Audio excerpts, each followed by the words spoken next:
Hello everyone, Inventor719 here, and before I start the video, I'd like to apologize for my voice. I'm currently under the weather a little bit, so I may sound a little bit stuffy.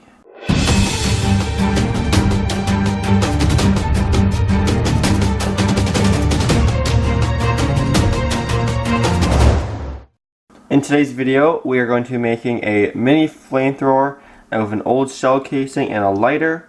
What you'll need for this project is, of course, the bullet shell casing, an old lighter, I already have it disassembled a little bit, a pipette, some scissors, a thumbtack, a hot glue gun, and possibly some tape. You can start by disassembling your lighter. As you can see, I've already done so. I won't show you on camera, but basically just undo some screws, take off the top half, take out the barrel, whatever you want to call it, the trigger. You don't need any of that. All you will need here from your lighter is the gas canister with the pipe or the gas line attached to it, and this little piezo electric sparker. Everything else is scrap. Next, to prep your old shell casing, doesn't matter what size it is, but all you have to do is take a drill and drill out the old primer for the proper size so that you can just ever so slightly fit in the pipette in the end.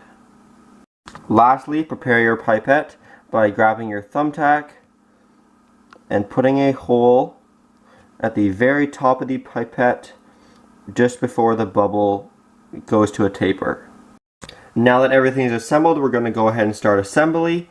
The first step here is just to mount the bullet shell casing on top of the gas tank. This is just I'm going to be using the gas tank as a body. So to do that, I'm just going to simply place a bead of hot glue on the top like that. Now this shouldn't be a danger, just to make sure it's super hot and can puncture the plastic, because then there'll be butane fumes, and of course that is very flammable and toxic.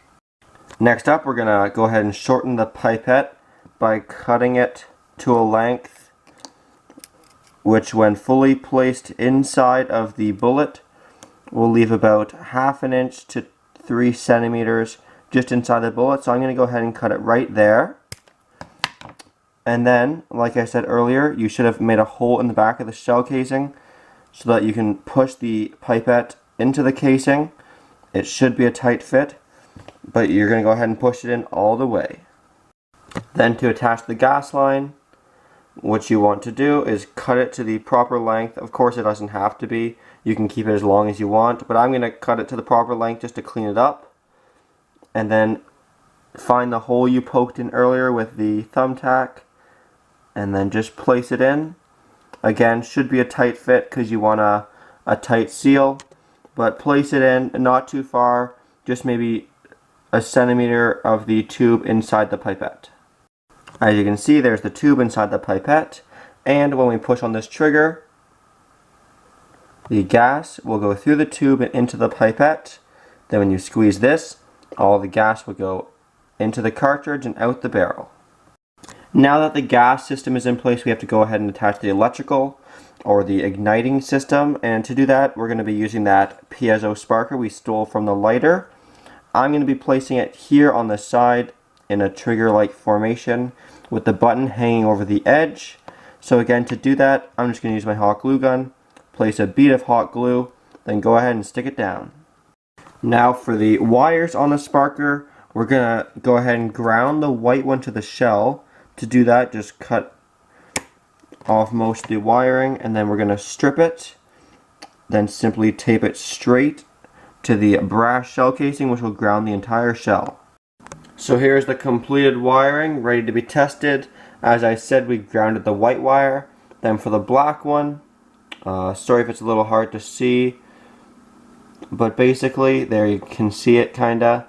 I looped it over, and there's the metal contact in there. It is not touching the edge of the shell, probably a millimeter or 1/8 of an inch apart. And our fuel is all loaded up, and now we can do some testing. So I turned on the lights a little bit so you can see a little better, and basically how you operate it is you go ahead and squeeze the gas valve for just a very short period of time, just like that.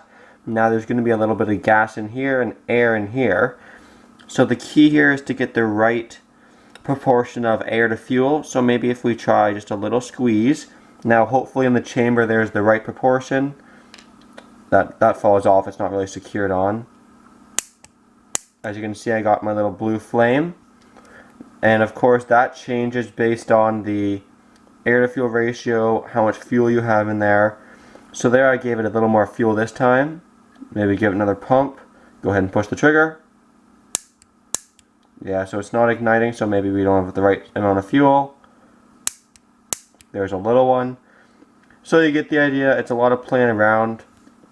This guy here is your gas opening valve, so try not to open that too much, but if you want, just give it the old lefty-loosey, open it up a little bit, so that when you pull this, let's some more in. Let's try igniting it again. Nope, so maybe add more fuel. There's a little bit. Or if you do both at the same time, there, as you can see, it made a bigger one. Hard to hear on camera, but it does make a very cool popping noise. So as you can see, if you do it a few times and nothing comes out, you probably need more fuel. Works best if you tip it up like that, so the fuel is by the end of the hose. Push it down for literally 2 to 3 seconds. Now your canister is loaded up. Like I said, give it a squeeze.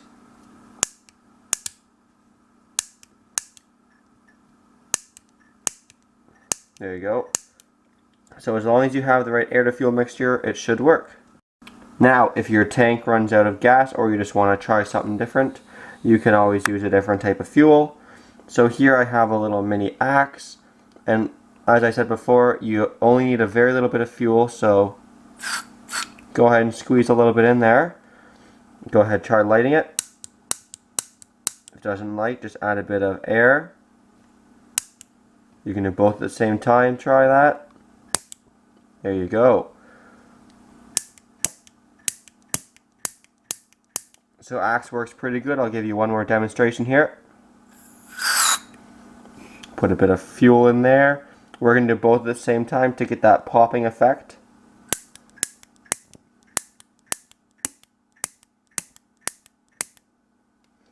Sorry it's hard to show you guys on camera, because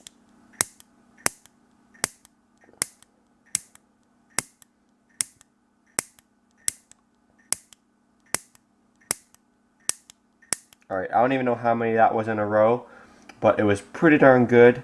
And I know it's not a huge flame, it's not meant to be a World War II flamethrower, just a cool little gadget. And until you build it, you won't really know what noise it makes. It is a really cool popping kind of noise. So I say give it a try. Definitely try the axe fuel, maybe alcohol or something, gasoline, let me know what you think. It's a lot more explosive than the butane is, which is why I think it lit so many times there. There's probably still some, yeah. We're still getting it igniting, and we probably had like 40 shots off the bat there. Anyway, thanks for watching everyone. Hope you enjoyed the video. Very cool little gadget here. If you like this, please subscribe. I know I'm not very close, but I'd love to hit 1 million someday. And as always, please like, comment, and subscribe. Thanks for watching.